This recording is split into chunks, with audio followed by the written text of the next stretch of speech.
ऐसा कभी हो सकता है कि भगवान के भक्त बुलाएं भगवान कभी ना आए? कभी ऐसा सुना है आपने? कभी नहीं सुना होगा, क्योंकि इतिहास गवाह है। द्रौपदी ने कन्हैया को बुलाया तो कन्हैया ने क्या किया? गए कि नहीं? नरसिंह ने बुलाया तो भगवान ने क्या किया?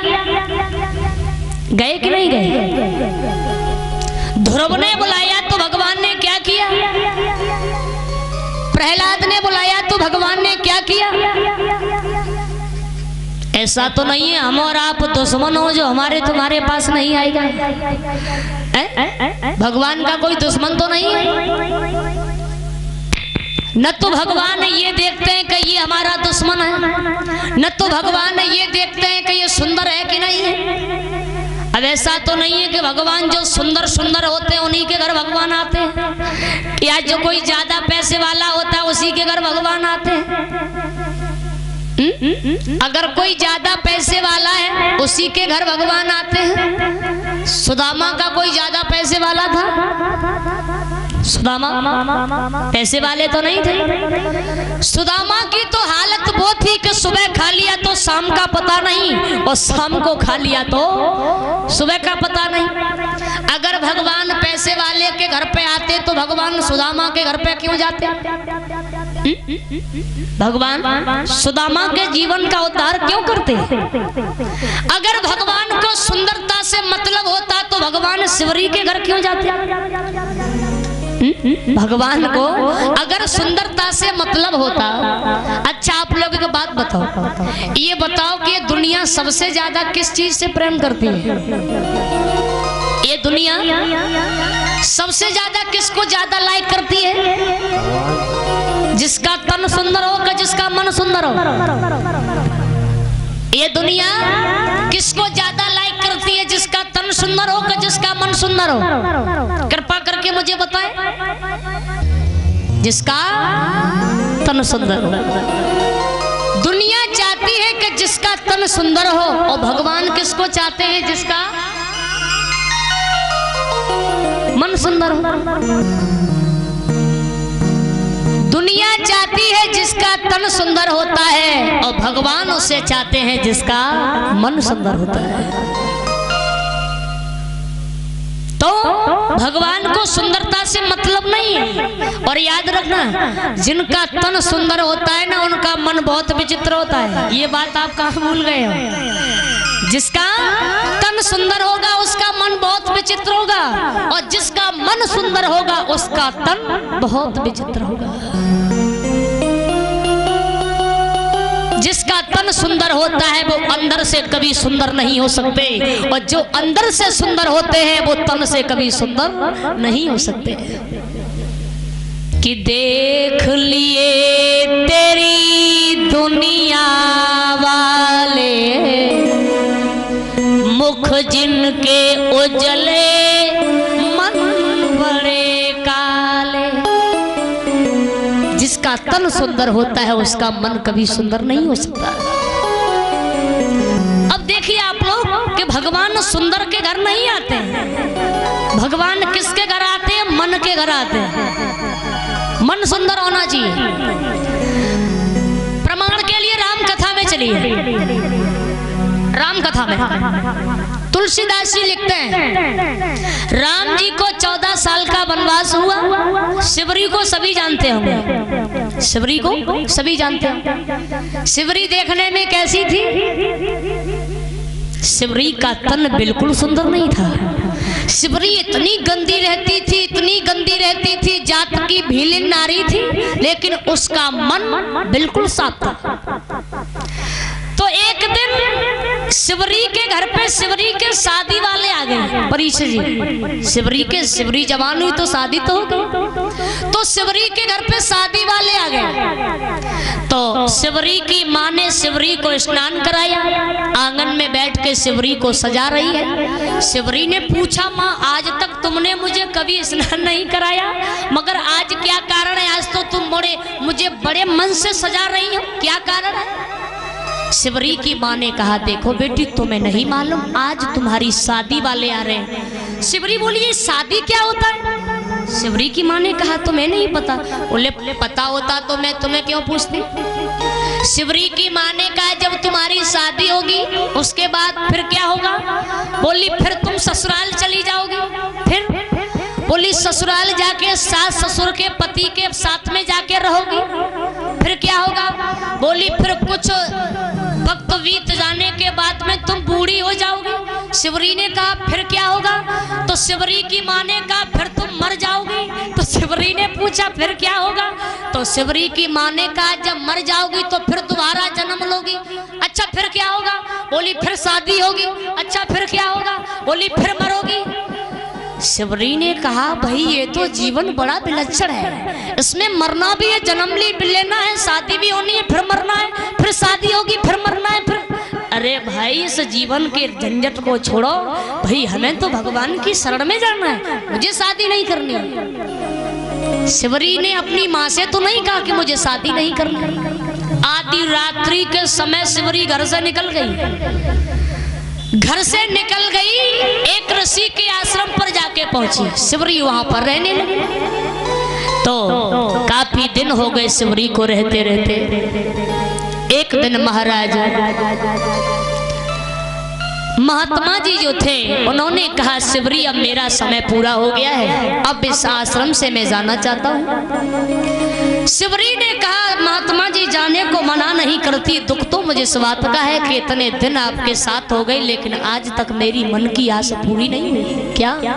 शिवरी तो सारी सारी रात भगवान की तस्वीर देखती रहती थी। हम और आप तो 5 मिनट में ही उब जाते हैं, हम और आप 5 मिनट में उब जाते हो, और शिवरी तो सारी सारी रात भगवान को देखती रहती थी। तो महात्मा ने कहा तुम चिंता मत करो, एक दिन वो होगा प्रभु श्री राम तुम्हें दर्शन देने जरूर आएंगे। ऐसा कह के महात्मा जी वहां से चले गए। अब शिवरी सोचती है वो दिन कौन होगा जिस दिन महात्मा की बात सत्य हो जाएगी।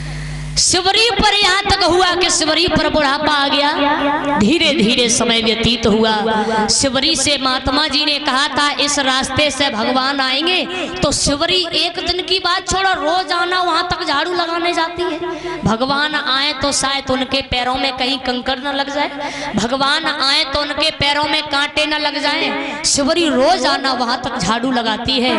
याद रखना भगवान से कितना प्रेम है। सोचती है शिवरी कब भीलिनी झाड़ू लगा रही है कि भीलिनी बुहारे रास्ता और आवेंगे राम जी। भीलिनी बुहारे रास्ता आवेंगे राम जी।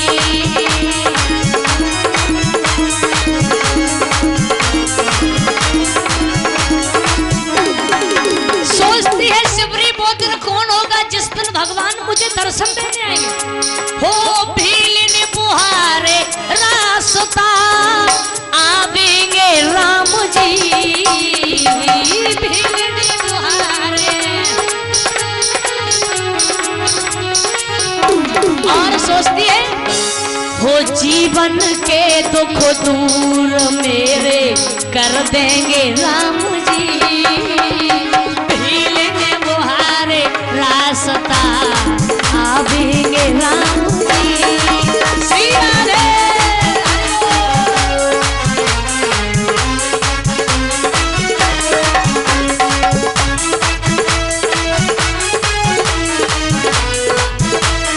श्री राधे। हरि बोल।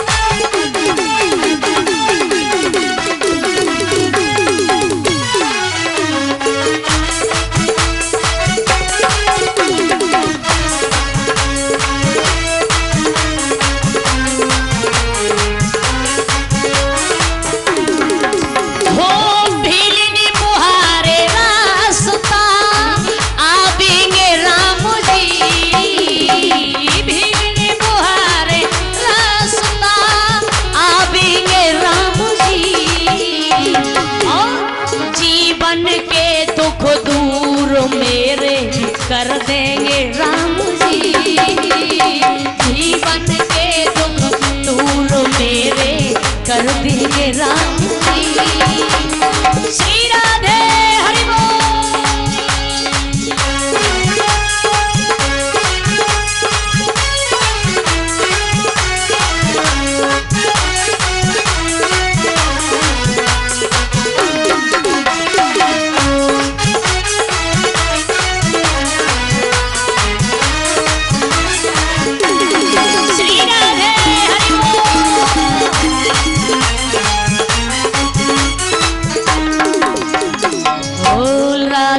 कृष्ण भगवान की एक दिन वो हो गया जो महात्मा की कही हुई बात बिल्कुल सच हो गई। क्या देखा? दूर से शिवरी ने देखा पीले लाल पीताम्बर दिखाई दिए तो शिवरी दौड़ के प्रभु श्री राम के चरणों पे गिर पड़ी। राम जी ने उठाकर के शिवरी को छाती से लगा दिया। आज शिवरी राम जी को कुटिया पर लेके आई है। अब ध्यान देना सभी भक्त। अब शिवरी ने सोचा भगवान को क्या खिलाए। छबरिया लेके बाग में पहुंची, बेर तोड़ती जा रही है, छबरिया में रखती जा रही है। अब कैसे बेर तोड़ रही है? पहले शिवरी खुद बेर तोड़ के खा लेती है, पहले खुद खाती है, खट्टा होता है फेंक देती है, मीठा होता है रख लेती है। शिवरी पहले खुद खा के देख रही है मीठा है कि नहीं, खट्टा होता है फेंक देती है, मीठा होता रख लेती है। एक बात तो है, याद रखना, जो चीज हमें पसंद नहीं है तो भगवान को कभी अच्छी नहीं लग सकती है। जो चीज तुम्हें अच्छी नहीं लगती तो वो चीज भगवान को भी नहीं अच्छी लगती।